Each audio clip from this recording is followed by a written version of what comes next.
So if you're losing hair at menopause, there are many different drivers, and it is really, really key that you find out what they are. And there could be more than one, but it's really important that we test and measure and we find out, as I said, what is driving the hair loss. Because if that's the case, then we can put a specific plan in place and then, of course, track improvement. So, okay, what are we going to test for? There are a number of things that we can test for, and in blood work or pathology that you would get maybe from your doctor, your naturopath and nutritionist can also run this. However, that would mean that you pay for those. But these blood tests are relatively inexpensive. Of course, if there is anything that is found that is out of range, I personally would refer back to your GP or certainly co-manage you with your GP. So what are we testing for? Well, okay, some of the most obvious things are iron, and serum iron or circulating iron could be okay, and the ferritin or the storage form might not be. So reading these in regards to giving supplementation is really, really important.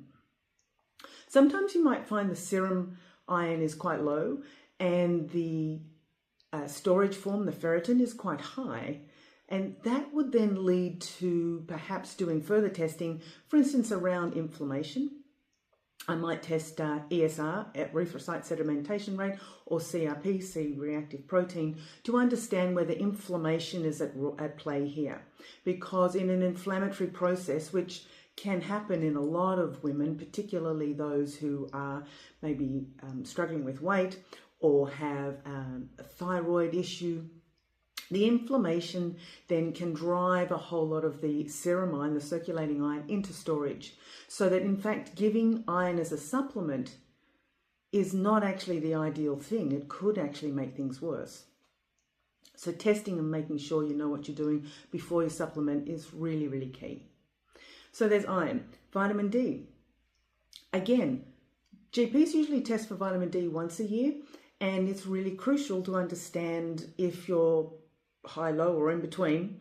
And so what we want is a kind of a Goldilocks for vitamin D.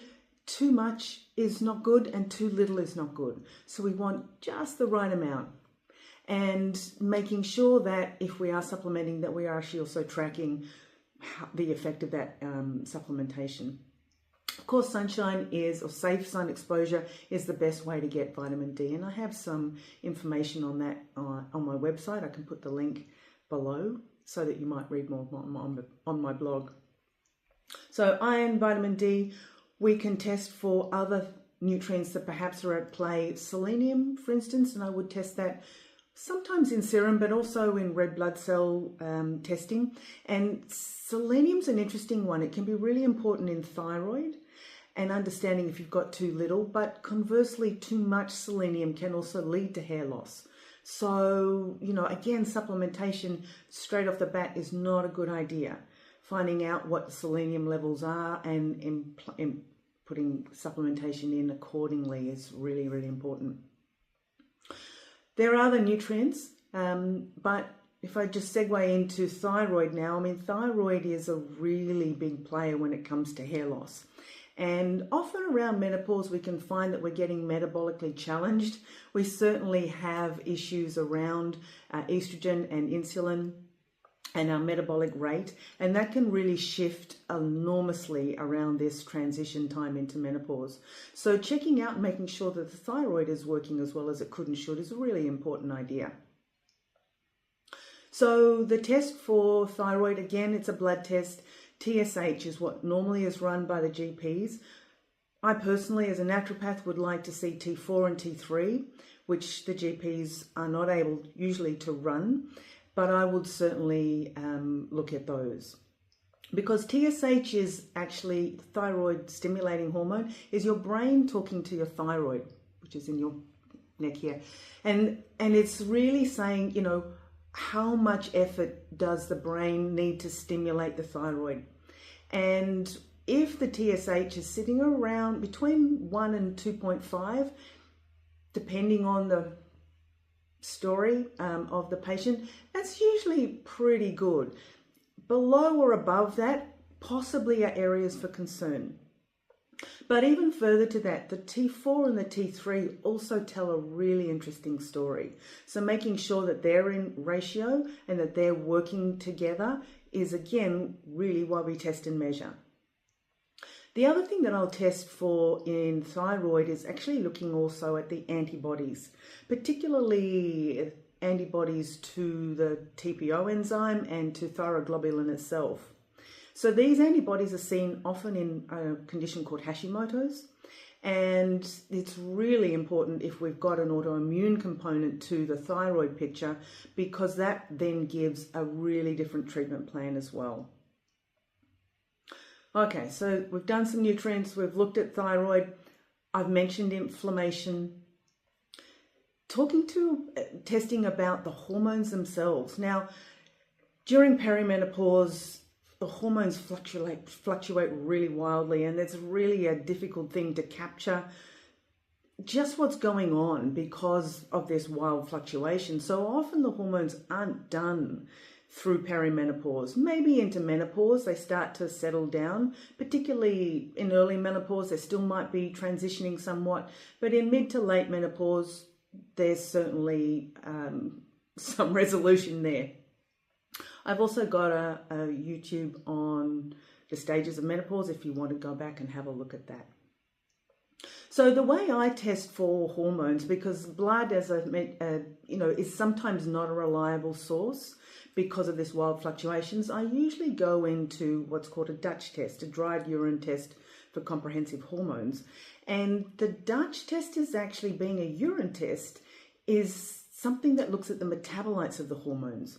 So that gives me lots of information about their levels, but also about the metabolites or the byproducts of these hormones, and also how they're being excreted out of the body. And particularly for estrogen, that can be a really important story for some women who've had great difficulty with estrogen through their menstrual history. So I really like testing in Dutch hormones. That can give me a great picture. The other thing that can be added on to Dutch testing is a look at cortisol. Now, cortisol is our stress response, and the test that we add on there is the CAR, the cortisol awakening response test, and that can let me know what your cortisol is doing, particularly in the morning, which is when we're using cortisol. So we take a salivary test on waking, half an hour after that and half an hour after that. So we're really getting a good snapshot of what your cortisol is doing on waking. We also then look at it during the rest of the day and then into the evening when it should fall through your boots to allow you to go to sleep. Having a great picture about what's happening with the stress hormones, because of course stress can be a huge driver in hair loss. I've also done some YouTubes on that and some Instagram posts if you want to go and have a look at those. So we've looked at hormones and the stress response. The Dutch test also gives me some great markers for oxidative stress in the body, and that can also prove a huge driver in hair loss. So again, it's a functional test. It's not particularly cheap at around $400 and something. So, I do it sparingly, but it gives me great information about hormone stress and oxidative drivers in the body.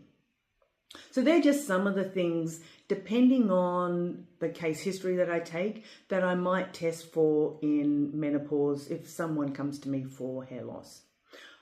I really hope that was helpful. If it was, I'd love you to leave a comment and perhaps share it with somebody else who also might be experiencing hair loss in menopause.